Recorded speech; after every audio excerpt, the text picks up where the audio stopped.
Welcome, everybody, to my exclusive interview today with the notorious Sierra Luchien.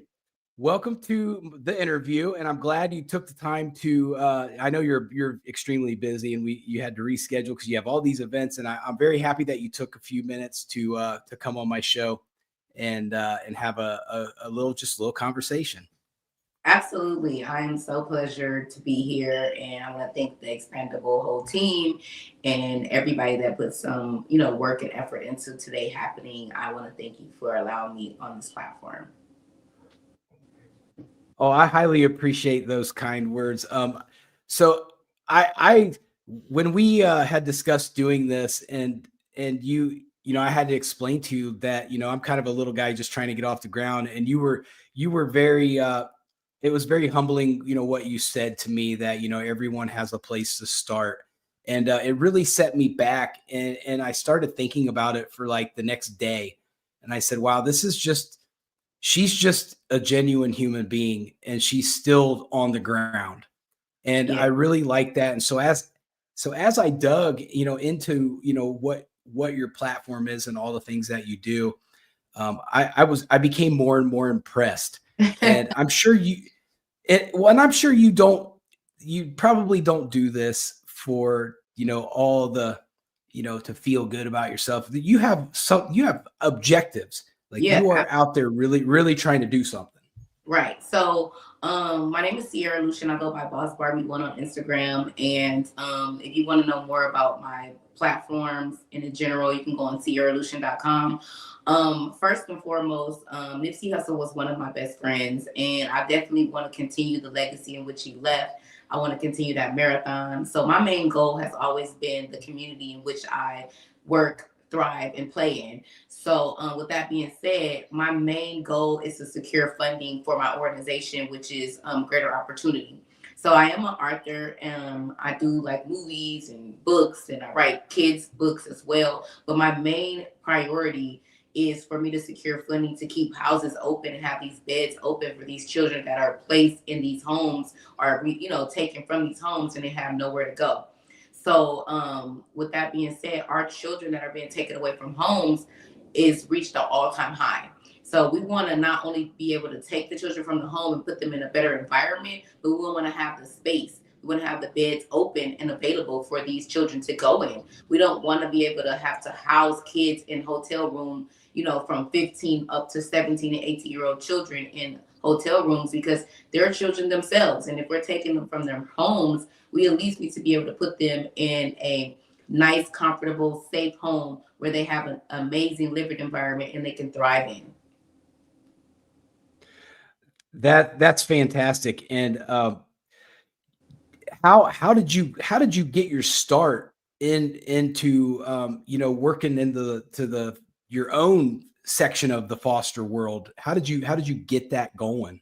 Well, when I was younger, I was around 12 years of age, and I was thrusted into foster care because my brother died. His heart stopped and he stopped breathing in my arms. And instead of the system helping my family and I, they actually took us away from my mom and put us in foster care. And because I was older than the other children, it was, a lot harder for me to be placed. And they actually had to separate us.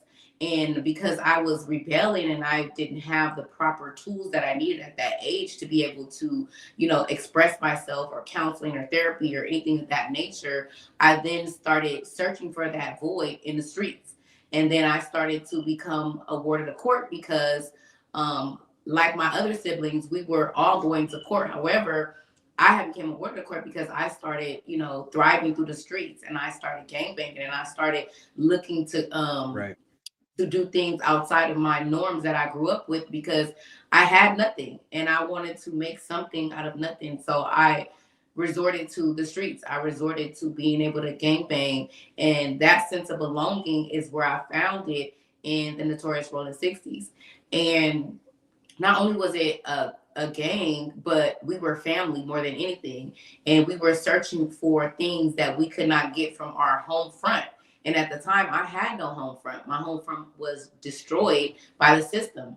And because of that, I actually made lemonade out of lemons, if that's a nice way to put it. I was able to take the system in which that didn't do me any good and reform that system from the inside out and start with my home.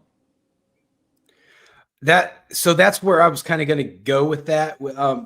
So you took the lessons that you learned while in foster care, or not so much the lessons, but the structure that you observed there that did not help you, Right. and you've reformed it Right. into your own system. Yeah. So what did you change? What did you add or change? Well, you know what? The greatest thing about life is God will show you things and He will reveal things to you that you don't even know exist. So, going into the foster system, I was unaware that I didn't love myself. You know, I came from a two-parent home, and I had to parent my parents, and it wasn't the greatest atmosphere, and it wasn't the worst. However, me being taken away from my family that I've only known for all of my life, I was then, thrusted into a household where I was able to learn myself. And being in that house with Grammy, and I like to call her Grammy because she was too old to actually be my mom. So I called her Grammy. Right. And Grammy actually showed me how to love myself. She showed me what unconditional love was. She showed me what not giving up looked like. And she showed me that it was okay for me to be myself. It was okay for me to be smart. It was okay for me to be open, transparent, reliable, resourceful, and be all these things and still come from an area in which I didn't even know really existed. I didn't know Beverly Hills existed outside of, where I came from. I lived in the hood and we had bars on our windows, and, people were scared to open the door for Jehovah's Witnesses. And in the area where I was thrusted into, it was in Beverly Hills. It was nice manicured lawns. Our neighbors were, Right. minority, different race. And I was able to see a different lifestyle. And with me being able to see that different lifestyle, I was able to take and adapt those things into my regular day-to-day process, my day-to-day life and living. And with all that being said, the main thing that I took from Grammy was unconditional love. Being able to unconditionally love someone meant way more than being able to buy clothes or shoes, because Grammy didn't buy me the high priced Jordans that I wanted. My mom was still in my life, even though we were in foster care. So my mom made sure that we had everything we needed. However, Grammy showed me a different type of love. She taught me that, whether I had shoes, clothes, or whatever, if I love myself, and I love myself good enough, I will be able to get whatever that I wanted and needed. That's huge. Like when you talk about the self-love, I think Yeah, everybody potentially goes through that moment where it just kind of hits them. They're like, you know what, I don't think I love myself. right, And and you were lucky that you had someone there that could teach you that. right. Now, my question for that is, did did you have this like sense of that you were just too vulnerable? You know what? Yeah. I didn't have a sense of vulnerability because I was taught growing up that we didn't express our feelings. We didn't wear our feelings on our Right. sleeve. My dad was a Black Panther. He was also a gang member. He was also, I mean, because he was older, he came from different times. He Right. actually touched so many different spectrums in life in itself. So we were kind of brought up with very structured background. My dad was very militant. His father was in the military, and he lost his father when he was younger. So he taught us that we have to be strong, we have to be tough. And I'm grateful for that. However, being a young girl growing up in the area that I came from, it was hard because we fought a lot. We had to thrive in the community in which we serve, and that alone was hard. I couldn't walk outside and be like, hey, I'm desired to go out here and write books today. And they're like, what are you writing a book for? You know what I mean? So when I would go to school, there would be children at school that was learning and thriving and happy, and I was just kind of be sitting there like, I'm ready to go. So when I started feeling like that, I felt the need to maybe get a job. So then I went up the street by my house. I lived on 11th Avenue 57th off of Crenshaw in the back of the post office. And I went up the street to Pioneer Pizza and I asked for a job. And he was like, well, you can't get a job here. You're only 12 years old. You can't work. That's not legal. So I was so persistent. So then I went back to my school and I told them, hey, I need a work permit. I seen something on TV that said that allowed younger kids to work and be like child actors. And it read across the screen that they had work permits. So because I had saw that on TV, I went to school and I requested one. And I got the paper, and instead of asking my mom to fill it out, I filled it out because I was so scared that they weren't going to let me. So I filled out the paper. I took it back to the school, and they actually gave me a work permit. I then took that work permit, and I took it up to Pioneer Pizza, and I said, hey, I can work. I'm legal now to work. And he looked at the paper, and he said, oh, my God, because you're so persistent, I'm going to give you this job.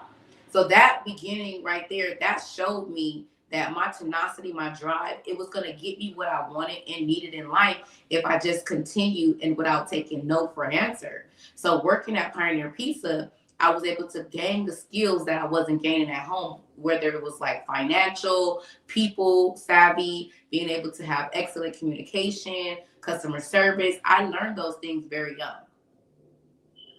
Yeah, I think it's amazing when you have a simple situation like just working at a pizza shop. I had that growing up at home myself, where it was something minute like cleaning horse stalls for my Right. family's farm.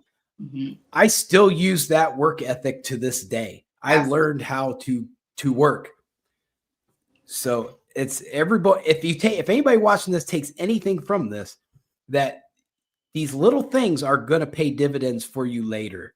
Exactly. So just do it. So to adhere to what you said when you said, well, I'm just a small guy getting off the ground. I've been that small guy. It's not, even when you reach an all-time high in your life, you're still gonna be that small guy. If you have that drive that, hey, I'm the small guy and I'm searching and I'm yearning to get more and better, you're gonna always have the drive and the tenacity to get more and to be better and to be bigger. And that's why I took this interview, because at the end of the day, I wanted people on your platform, on Expandable Platform, to understand that sometimes we have to start from somewhere. And you have to wind up looking at self and saying, hey, I'm that small guy. And that's okay. Because you don't wake up every day. And some people do, don't get me wrong. Some people do wake up and they have silver spoons in their mouths. Unfortunately, I was not one of those people. However, I am grateful for being the small person and now being able to open my doors up to other people, small people that is, to be able to thrive and grow from me, little old me. And I appreciate your kind words, and that's a great message. I absolutely I've had so many ups and downs in my own personal life, and I've hit rock bottom about 4 times, but I kind of have that same spirit you do, to where it doesn't matter. You can keep knocking me down, I'm gonna keep coming. Yeah. And so I'm glad that we have been able to resonate that, and it's exciting, and it's a good message to share to people, because not everybody has like you said, that silver spoon life. Right. uh, so speaking of which, so you went from, you learned how to love yourself from your Grammy. And so what was your first entrepreneurial adventure that you went on? Well, it's so funny because my first venture would be selling candy for the school. And I wanted to win those prizes. And then not even just for the school, we started doing it for my church, and I wanted that big screen TV from the church. There was things that I wanted, and not necessarily neglected at home because I had a TV. It wasn't that big, but I wanted the one from the prize to win. So being able to give myself those work ethics, being able to win, being able to do something outside of the social norms. Instead of just saying, to my family members, hey, buy some candy so I can, win this prize. No, I took that candy slip, I made copies of it, and I went door to door. And it was so funny because not only did I go door to door, a lot of those people didn't want the candy. They would tell me, hey, I'm going to buy the candy for you and you keep it. Or they would say, hey, here's just a donation. So, sometimes I would get like maybe $100 to $200 in donations. So then I said, well, you know what? This is kind of great. This is a good little job that I have here. So then my mom said, well, wow, your money can actually help us in the house. So she then started saying, okay, well, let's go to these better neighborhoods. Let's go over here towards Culver City. Let's go towards Beverly Hills because, these people have way more than what we have, and we're not begging and we're not, taking or stealing. So let's go over here. So we went over there, and sure enough, just like other days, they awarded me just for me trying and having the drive, and a lot of people were, middle class, and, some were upper class, and they were not black people. They were, white people, Chinese, different type of races. And it was funny because they would often just give me the candy or just give me money. And I was absolutely grateful for that because in that time, they didn't know, but during that time, our family needed the money. We needed gas and we needed some extra food in the house. And, I wanted a soda pop and I wasn't able to get that because we were on a fixed income and my mom had a certain amount of food stamps per month. I mean, we were living a life that they weren't even knowledgeable of because when I showed up, I went to Marvin Avenue Elementary School and we had to wear uniform. And my mom would deck me out in the nicest Oxfords and, the pleated skirts and the nice blouses. And, I would be very well groomed and manicured. And, these people would look at me like, well, where's this little black girl doing my porch? Like, why is she here? But not only why is she here, but when they would open the door and I would speak. And mind you, I'm speaking myself. My mom would just kind of sit back, and just watch me work. And they were so taken back by me being so well versed and being able to speak.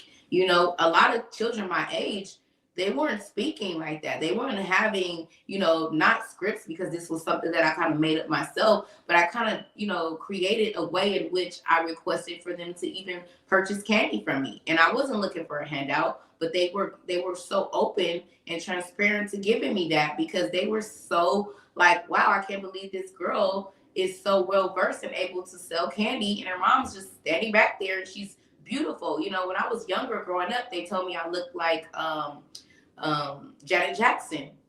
I had the curly hair and, our looks was so similar. And back then I was like, who is Janet Jackson? I had no idea what she even looked like. But as I grew up older, I said, wow, I did kind of look like her growing up. It was strange, but I was grateful. And I was grateful for me being able to learn those early on, learn those different tasks and those different skill setting that helps me right now, even today. That's like you said, like we said earlier, like it's those little things that you pick Mhm. up and you figured out how to hustle. That's a hustle right there. That's a hustle. And that's a good hustle. That you made some bank on that. Yeah. So kudos to that. That was good. Um, the good thing is it did seem like and going into like a faith kind of thing, your family was in need, and I feel like the intervention was there to help you. Um, And I wouldn't call it an intervention. So at the time, my best friend Brittany, she was in a foster home, but it was not like a foster home. It was her aunts and uncles that she would like frequent different of their houses. And I was with my mom and dad, and I was going to Marvin Avenue Elementary, and her guardians would only let her come, and visit me and play with me. And my mom and dad would only let me go to her house and play with her. So we wanted to play with each other a lot often. So she was like, well, I got to go to church on Monday. I got to go to church on Tuesday, Wednesdays, and some Thursdays, and even on Fridays and Sundays. And I was like, well, dang, you're at church that much? She was like, yeah, but that's all they let me do.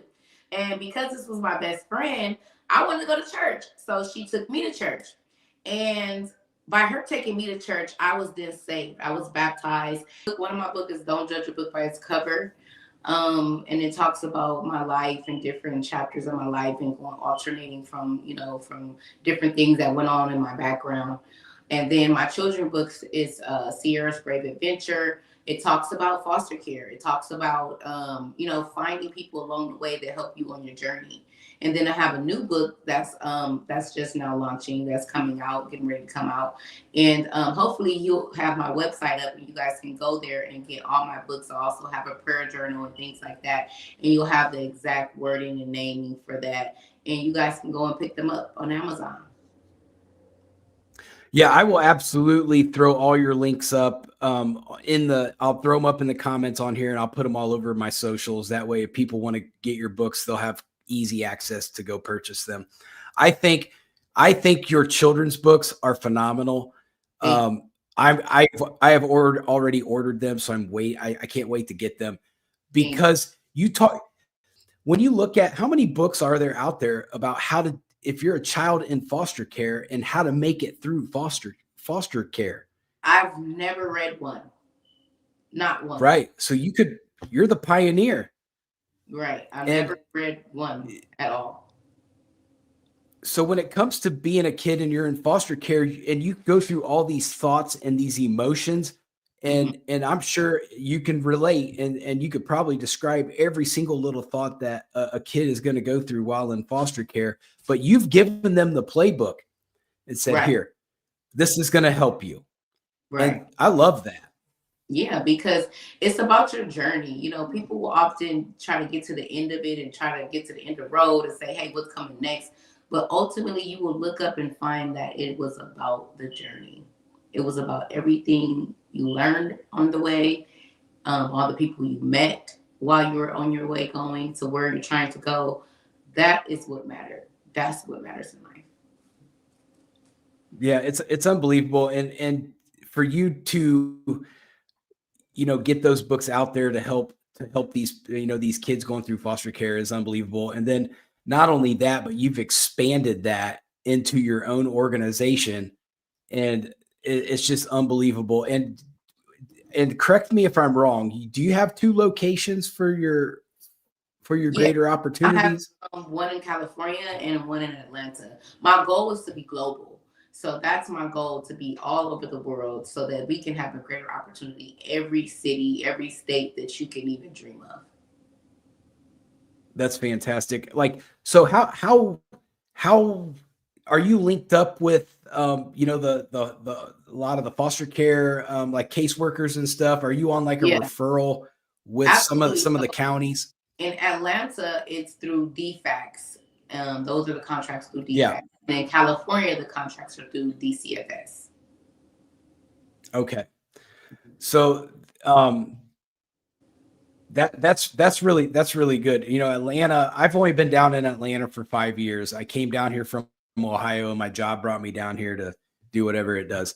And one thing that I noticed was that there seems to be a need to invest Yeah, into the people here. yeah, And yeah, you see it when you're on the north side. You see lots of wealth and all the fancy schmancy things and the Lamborghinis and the Bentleys and all that. But when you move further, like to the west or down into the south, you start to see where there's a need for an investment there. yeah. um, you know I'm real big on that, because I don't think we can fix, uplifting. We can't move forward until we invest into the at-risk communities.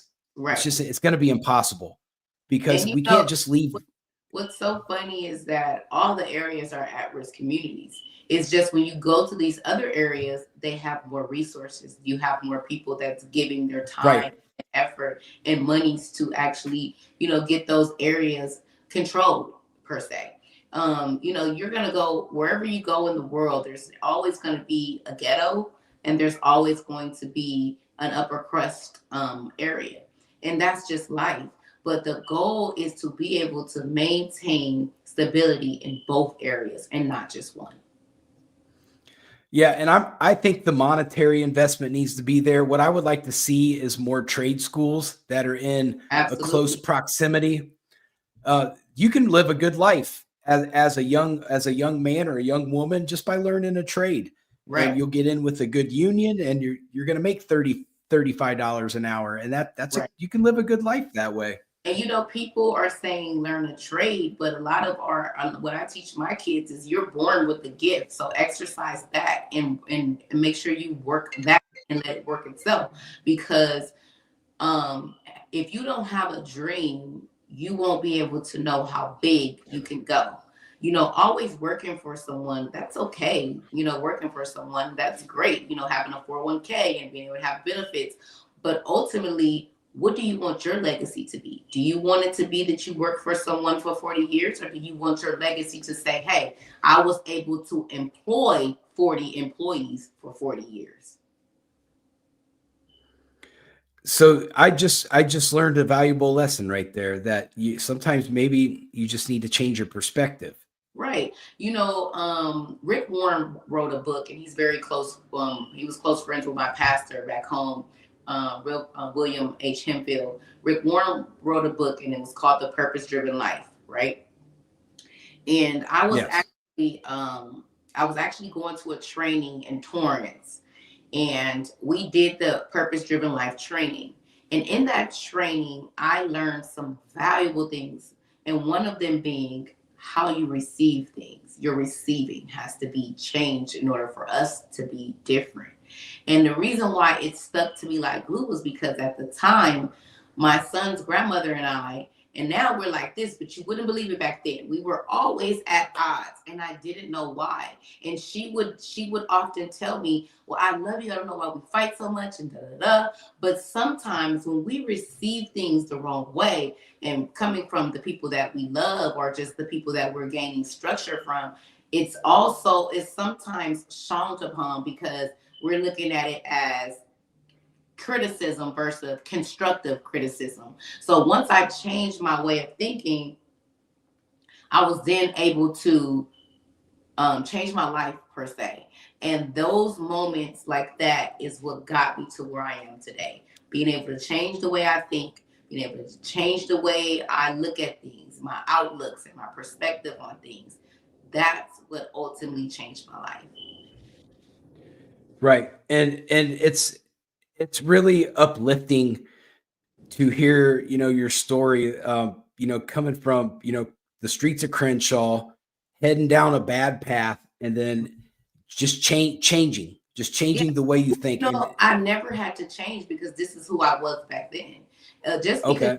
Just because you're a gang member, or because you resorted to the streets, doesn't mean you're a bad person. No, absolutely not. It just means that you're in need for something that you're not able to get from your home setting. So with that being said, I was smart back then. I just, when kids were in school, I was thinking of things that were bigger than schools. I probably was thinking about building a school, or like what I'm doing now. I want to buy a building to, house people who are in need or homeless. My goals and my dreams were bigger than those that was compiled to a classroom setting. So I wouldn't say that I was like, a menace to society. Absolutely not. But I think me being misunderstood and not having those tools that I needed is what resorted me to having that life of crime and being able to start game banging as itself. So now my goal is to give those things that I needed back then, give that to other children that's going to come along after me. Right. I mean, that makes sense. For me in my life, it was like a fork in the road, and I had to look at both roads Yeah, and go life of crime or help humanity. And absolutely. once I looked at it like that, it was an easy decision to make. Like, I Yeah, have way more to give than I have to take. So absolutely. I feel like I picked the right thing. And like, the haters, they don't scare me away because I've done seen it all, heard Right. it all. There's nothing anyone can do to me that is going to make me, you know, not do what I want to do. Right. And So in so, order for you to lead, you have to be able to follow first. right, right, right. Unfortunately, I just had in my little farming community back in Ohio, most people just would just get out of my way. So I never really had a leader. I mean, we are But our own leaders. And, people often say, well, who inspired you? And I inspired myself. And I was able to follow the little me to become the big me. So it's not like, hey, I had a, an Obama here telling me, hey, go left or go right. No, it's not like that. Not where I come from, because only the strongest survive, and it's either eat or be eaten. So with that being right. said, it's not like, oh, you're going to follow behind somebody and stuff like that. No, you're actually following blueprints that was set before we was even here or thought of. Yeah, that's an interesting way to do it. And you're not always going to be in the surrounding to have someone to look up to anyway. Right. So it's So I would say, condition of your environment. grab on to someone that you know that you can talk to without people thinking you're crazy, and that person being Jesus. So that'll go into my next phase. At about what age did you really like find your faith and say, I'm rooting this in, and it's going to be there, and I'm going to turn everything over to the Lord? I would say about 11 years of age, I got baptized. A lot of people say, kids don't know what they're doing when they get baptized, and when you get older, you should get rebaptized. I don't believe that. When I was younger, I knew what I was doing. I knew what I wanted. I knew what my salvation I wanted to be. And I grew stronger in my faith as I grew older. So with that being said, if you have a sense of purpose and God has a calling on your life, you'll learn very young what that calling is. It took me a while, and I wasn't ready for a long time, and it just hit me like a ton of bricks. My son isn't either. He's 20 years old and he's still searching, and all I can do is realize that, yes, this is my biological son, but all I did was birth him here. But ultimately, he's God's son. So, these are these hard moments that we have to, swallow the pill on, because it's not easy to say, hey, I'm going to step back. Or, I'm going to separate so that I can elevate, not necessarily with my son, but just in relationships, different business ventures. That old saying, you got to know when to hold and when to fold. That's so true, because sometimes we will end up in places we don't want to be because we don't know how to let go. And that, my friend, has been one of my hardest problems, not being able to let go, being, marriage, relationships, friendships. Now, as I grow older, hey, I'll cut you off like the light. Once I realize that things are not adding up or stuff is not correct, I'm out of there, because I don't like confusion. I have a very hard time with bickering and, arguing, things of that nature. So as I grow in God, my spiritual realm, it tends to push people away sometimes anyway, because they don't want to be bothered. I remember specifically one of my friends telling me, when I was walking up, he said, "Oh, here comes Pastor Rampage." That same friend told me when he got out of prison from doing 10 years, I should have listened to you. And Pastor Rampage was right. Well, I'm not Pastor Rampage.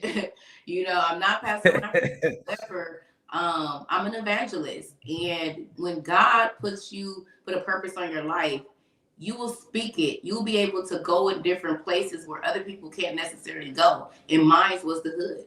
I can go in the hood and talk about things, because guess what? I know the hood. I lived the hood. I was in the hood. I can talk about it. But guess what? We can't see other women going in the hood and talking about nothing over there, because the first thing they're going to do is clench their pearls and get ready to run. Right. Yeah, it's a different kind of game for sure. And I like to quantify things. Mm-hmm. So when I look at your whole story, mm-hmm. and I just go, man, the odds you defied every odd. Thank you. That was put in front of you. And that shows that you have drive probably bigger than 20 people put together, if I had to quantify that. And it's impressive. It comes from prayer. It comes from those people before me that prayed for me, that when I didn't even know I was being prayed for. It comes from just believing in a higher being that's bigger than myself, and having a bigger purpose that don't suit me, that's not for me. Because if you're doing it for the money, you're going to be broke. Right. Yeah. You'll be broke on several different levels. Right. You'll be broke and you'll be broken. You'll be walking broken.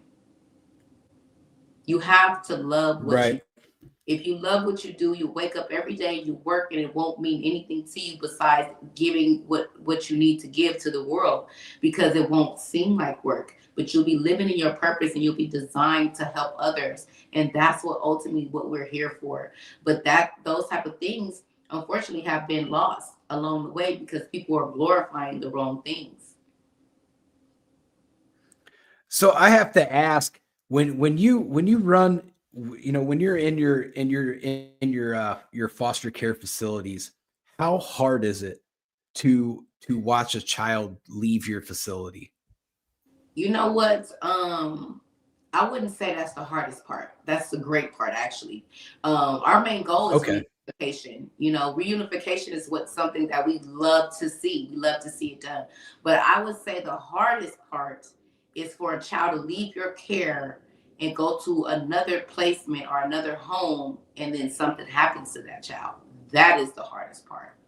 And then also, I Right. would have to say, for me, one of the hardest things I saw and witnessed was with my son, with Blake. He was in my care for over 5 years, and we went to court after court after court. And his mom, played with the system. She dibbled and danced on the judge's head, basically. And when we got to the 5th year, she told the courts, "I don't want my son." She wanted to fight for her two daughters, but she didn't want her son. And it hurt me.